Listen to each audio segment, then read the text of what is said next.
Kia Rio и Lada Granta не поделили перекресток улиц Волгоградская и Короленко. В результате сильного столкновения иномарка сбила знак пешеходного перехода и вылетела на газон. Кто виноват, узнавала Айгуль Бадруддинова. Не остановился и снес меня. После столкновения с «Ладой» Kia выбросила с дороги. Она снесла столб, на котором был закреплен знак, извещающий водителей о нерегулируемом пешеходном переходе. И только после этого иномарка остановилась на газоне, разделяющем встречные потоки.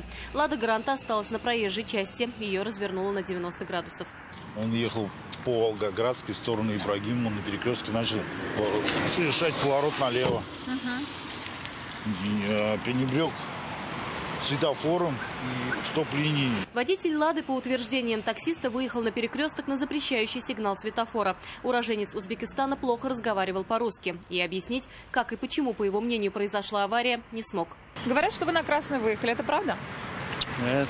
Вину в этом дорожном происшествии мужчина не признавал. Водитель такси также утверждает, что у него есть очевидцы, которые видели, как «Лада» проехала на красный, и готовы подтвердить его слова.